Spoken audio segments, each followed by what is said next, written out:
नमस्कार मित्रांनो, मी निखिल काटे लोकसंवाद मराठीच्या राजकीय कट्ट्यावरती सर्व प्रेक्षकांचं सहर्ष स्वागत करतोय। सांगोला तालुका नगरपालिका निवडणूक रणधुमाळी 2025 या अनुषंगाने सांगोला तालुक्यामध्ये प्रचाराची जी काही धुरा आहे ती प्रचंड तापलेली आपल्याला पाहायला मिळते। यामध्ये जे उमेदवार आहेत ते प्रत्येकाच्या घरापर्यंत जाऊन कशा पद्धतीने आपला प्रचार करता येईल आणि आपलं चिन्ह पोहोचवता येईल यासाठी धडपड करताना आपल्याला पाहायला मिळत आहेत। सांगोला तालुक्याच्या राजकीय वर्तुळामध्ये ही ऐतिहासिक निवडणूक या वर्षीची आपल्याला पाहायला मिळणार आहे आणि याच पार्श्वभूमीवर सांगोला तालुक्यातील प्रभाग क्रमांक 6 चे जे काही उमेदवार आहेत तर त्यांचा प्रचार कशा पद्धतीने सुरू आहे आणि ज्या लोकांच्या अडचणी आहेत त्या कशा पद्धतीने त्यांच्या समोर येत आहेत या सर्व गोष्टींची खरं तर लोकसंवाद मराठीच्या राजकीय कट्ट्यावरती आपण चर्चा या ठिकाणी करणार आहे। आणि जे उमेदवार या निवडणुकीच्या रिंगणात आहेत ते खरं तर आपल्या सोबत आहेत। प्रथमतः तुमचा परिचय द्या। मी चैतन्य ज्ञानू राऊत सर्वसाधारण जागेसाठी उभा आहे प्रभाग बरं क्रमांक 6 ब मधून। बरं आता तुम्हाला खरं तर बघितलं तर या ठिकाणी जो गमचा आहे धनुष्यबाणाचा आहे म्हणजे निश्चितपणाने शहाजीबापू गटाकडून तुम्हाला उमेदवारी मिळालेली आहे। तर आता तुमचा जो काय प्रचार सुरू आहे तो कसा सुरू आहे? सध्या आम्ही वार्डामध्ये प्रत्येकाच्या घरोघरी पोहोचत आहे। बरं लोकांच्या अडचणी समजून घेऊन त्या अडचणीवर मार्ग काढण्यासाठी आम्ही आज उभा आहे। बरं प्रत्येकासाठी वेळ देऊन काम करण्याची आमची भावना आहे प्रत्येक मतदारासाठी। त्यासाठी आम्ही कामाचं नियोजन आमचं चांगल्याप्रमाणे करायचं आहे आम्हाला निवडून आल्यानंतर। लोकांच्या अडचणी काय समोर आल्या ते तुमच्या किंवा प्रभागात फिरत असताना आता काय अडचणी काय काय समोर दिसत आहे? आमच्या भागात विकास झालाच नाही आणि बरं जो काही विकास केला आहे ते शहाजीबापूंनीच केला आहे बरं आणि आनंदभाऊ मानेंनीच केला आहे। म्हणजे विकास केला नाही म्हणजे का झालेला नाही यापूर्वी? झाला नाही ते आता कशामुळे झालं नाही हे काय आपण माहिती घेत बसणं। आपल्याला जेवढं दिसतंय तेवढं विकास आपण करत राहायचं। बरं बापूंनी 3-3.5-4 कोटीच्या आसपास आपल्या भागाला निधी दिला आहे। बरं चांगल्या प्रकारे कामकाज बापूंनी केलेलं आहे आपल्यासाठी बरं आणि गरीब एखाद्या कार्यकर्त्याला संधी कोण देऊ शकतात? फक्त शहाजीबापूच देऊ शकतात। बरं लोकांच्या समस्या काय समोर काय येत्या तुमच्या? आमच्या भागात रस्त्याची अवस्था अत्यंत वाईट आहे। बरं पाणी, लाईट बरं म्हणजे यापूर्वीचे जे काही लोकप्रतिनिधी होते त्यांनी या भागातला किंवा प्रभागाचा विकास केला नाही? आतापर्यंत झालेलं तरी कुठे दिसत नाही। बरं त्यामुळे आता ह्या निवडणुकीत जर बघितलं तर एक नौका चेहरा म्हटलं तर अवघड ठरणार नाही आणि तुम्हाला बापूंनी उमेदवारी दिली आहे तर ह्यामुळं जर संधी दिलेली आहे तर ह्या संधीचं सोनं करचाल? 100% जनता आमच्या पाठीमागं आहे बरं आणि आम्ही गोरगरीब घरातली माणसं आहे। बरं त्यामुळे जनता आमच्या मागे ठामपणे उभं राहील आणि आमचा गुलाल होईल 100%। बरं आता एका बाजूला जर बघितलं तर एक बलाढ्य पक्ष म्हणजे जे शेतकरी कामगार पक्ष असेल, भाजप असेल किंवा दीपक आबा गट हे सर्व पक्ष एकत्र आलेत आणि बापूला खरं तर यामध्ये एकटं टाकलंय। त्यामुळे तुमची जी काही रणनीती असणार आहे तुमच्या प्रभागामध्ये असेल किंवा शहरामध्ये कशा पद्धतीचं नियोजन आहे? आम्हाला विकास करायसाठी उभा राहिलो आहे आम्ही। बरं आमचं धोरण आहे ते विकासाचं आहे। गोरगरीब सामान्य माणसापर्यंत पोचायचं आहे आम्हाला। त्यांच्या अडचणी समजून घेऊन आम्हाला कामं करायची आहेत। बरं पुढं कितीही बलाढ्य पक्ष असला काही जरी असलं हां आम्हाला कोणाला नाव उठवायची नाहीत काय नाही। आमचं विकासाचं विजन आहे आणि ते आम्ही पूर्ण चांगल्या प्रकारे करण्याचं धोरण आखलेलं आहे आम्ही। बरं तर तुम्ही सांगितले तुमचा सुद्धा उमेदवार खरं तर या निवडणुकीच्या रिंगणामध्ये आहे तर तुमचं जे काही नियोजन आहे तुमचा जो अजेंडा ठरलेला आहे तो कशा पद्धतीचा ठरलेला तर आहे? प्रथमतः मी सांगतो, मी प्रभाग यशवंत सरगर. हां मी गेल्या 2016ला प्रभाग 6 आता वेगळा आहे, पहिला वेगळा होता. त्यातून मी अपक्ष निवडणूक लढलो होतो. अपक्ष तुम्ही लढला होता यापूर्वी? बरं हां हां, त्यावेळेस मला 708 मतं पडली होती. लोकांनी न पैसे घालता न काय करता मला लोकांनी भरभरून साथ दिली होती. म्हणजे प्रभागामध्ये वोटर किती होता? वोटर त्यावेळेस 2400च्या आसपास होता आणि 3 उमेदवार होते. पण पुढं धनदांडगी होती. मोठी पैसेवान पार्ट्या होत्या. त्यातून मी न पैसे घालता मला लोकांनी भरभरून मत दिली. 708 मला मतं पडली होती. तुमच्या विरोधात कोण होतं? माझ्या विरोधात त्यावेळेस नवनाथ भाऊ पवार बरं हां नगराध्यक्ष झालेले उमेदवार होते। बरं गजानन भाऊ बनकर जे एम.एन. नवल्यांची भाचे आहेत ते बरं माझ्या विरोधात उभे होते। त्यात म्हणजे नवनाथ दिग्गज मंडळी एका बाजूला दिग्गज होती. मंडळी होती, मी एका बाजूला होतो। त्यावेळेसची पण यंत्रणा अशीच होती, त्याच्या कितीतरी पटीनं आज यंत्रणा माझी जास्त मोठी आहे। बरं मग आता ह्याच्यामध्ये तुम्हाला यश मिळेल वाटतंय? 100%. बरं पण बापूला एका बाजूला आता भारतीय जनता पार्टीची आणि बापू गटाची म्हणण्यापेक्षा शिवसेनेची महाराष्ट्रात युती आहे, पण सांगोल्यात समीकरण बिघडलंय ह्याचा फटका कुठं तर बसेल काय वाटतंय? आता सांगतो मी तुम्हाला, भारतीय जनता पार्टी सांगोल्यातली हां जी आहे ती गेल्या वर्षी 2016ला शहाजीबापू वेगळेच होते। हां त्यावेळेस शेकाप, त्यावेळेस आबासाहेब होते। हां शेकाप, दीपक आबांची राष्ट्रवादी हां म्हणजे शरद पवार चंद्र हां यांची हां ही दोन्ही एकत्र होऊन झपके सरांचा काँग्रेस पक्ष एकत्र होते। बरोबर हां आता जी भाजप झाली आपल्याली हां ती भाजप दीपक आबांचा उपाध्यक्ष झालेला माणूस चेतन केदार अध्यक्ष आहेत। हां शेकापकडून बाळासाहेब एरंडे मालक गेलेत, हां हीच भाजप आहे। त्यामुळे भाजप अशी काही मोठी आपण जी केंद्रात आणि राज्यात बसतो तशी काय सांगोलची भाजप नाही। म्हणजे साधी म्हणजे हलकी भाजप आहे. हलकी म्हणत नाही मी हां तशी, भाजप आता स्ट्रॉंग आहे देशात राज्यात ती ठीक आहे।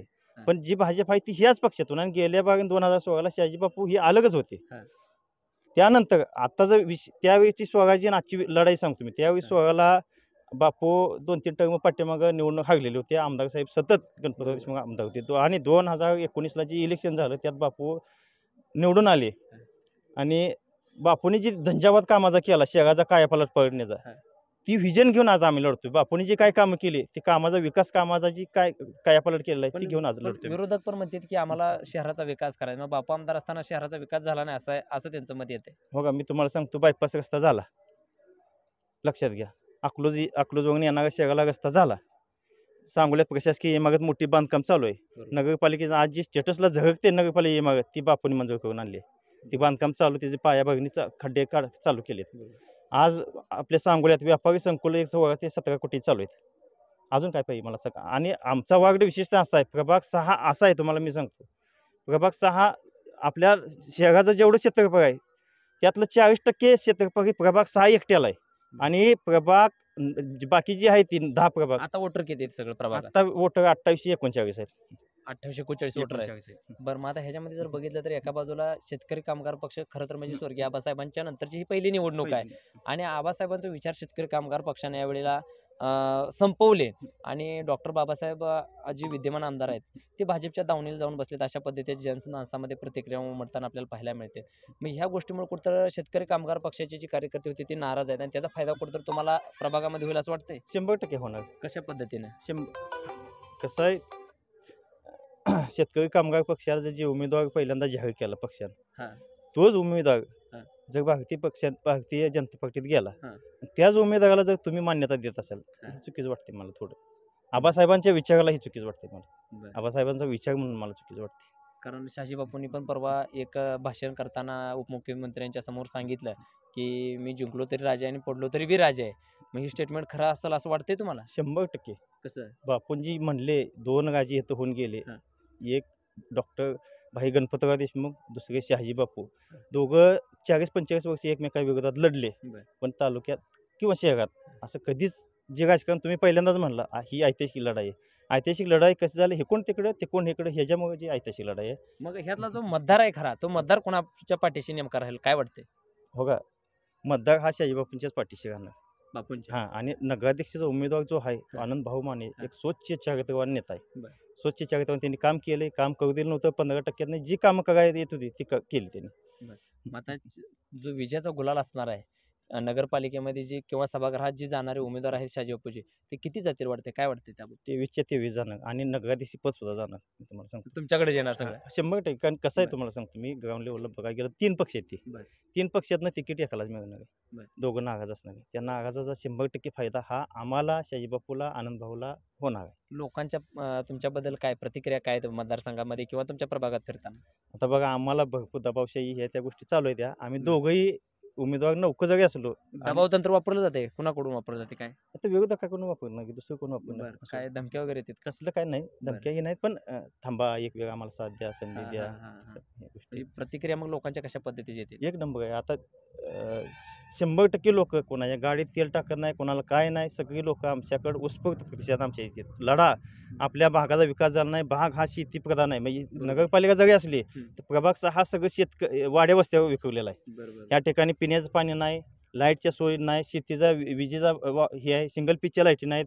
जर शेतीच्या डीपी जगला तर 15-15 दिवस त्या लोकांना तिथं लाईट नसते. अगदी मोबाईल चार्जिंग करायचं लाईट नसते. आणि आज मोबाईल जर 15-15 दिवस बंद पडत असेल तर काय अवस्था असेल ह्या लोकांची, तुम्ही लक्षात घ्या. रस्त्याची अवस्था बिकट आहे. विजेचा गुलाल तुम्हाला मिळेल? 100% मिळणार. आमचं तुमच्या विजनच प्रभागात ते आहे. 100% मिळणार. आमचं विजनच ते आहे. लोकांच्या पाशी जाणं, पोचणं, त्यांच्या अडीअडचणी सोडवणं. मी पडलो होतो तरीही आनंदभाऊ माने आणि शहाजी बापूंच्या मार्गदर्शनाखाली मी आमच्या प्रभागात 7 ते 8 कोटी काम केले. म्हणजे पडून सुद्धा काम केले. त्याच्यामध्ये काय काय तेवढा कामं न्याय केली? आम्हाला शहाजी बापूंनी एक सुतगिरणी ते एकत्र रस्ता 1.5-2 कोटीचा केला. आता सुतगिरणी ते आजनाग रस्ता मागच्या आठवड्यात 15 दिवसात आचारसंहितेच्या आधीच पूर्ण झालाय. दुसरा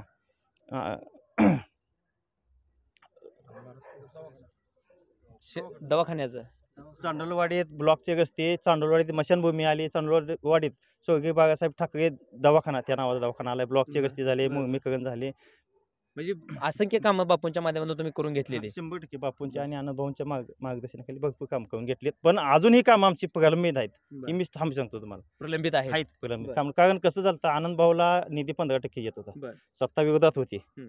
त्यांनी काही कामं करू दिली नाही. ती विषय अजेंड्यावाला तर मंजूर करून म्हणजे घेतले आनंद भाऊंना सुद्धा विरोधकांनी त्रास दिला त्यावेळेस. 100% दिला. त्यामुळे विकास सगळ्या रखडला. जनतेला माहिती आहे आणि ती जनता आज 23च्या 23 उमेदवार निवडून देऊन आनंद भाऊला परत एकदा काम करण्याची संधी देणार हे मी तुम्हाला ठाम सांगतो.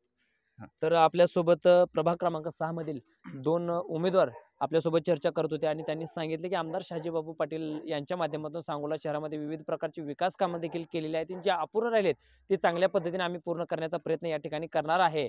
याचबरोबर विरोधकांनी सुद्धा ज्यावेळेस नगरपालिका आनंद भाऊंच्या हातामध्ये होती त्यावेळेस विरोधकांनी कामं न करू दिल्यामुळे सुद्धा सांगोला शहराचा विकास कुठंतर खुटला आहे असं सुद्धा त्यांनी या ठिकाणी भावना व्यक्त केलेल्या आहेत. आणि विजयाचा गुलाल जो असणार आहे तो फक्त आमदार शहाजीबापू पाटील यांचाच असणार आहे अशा पद्धतीची भूमिका या ठिकाणी त्यांनी व्यक्त केलेली आहे. धन्यवाद.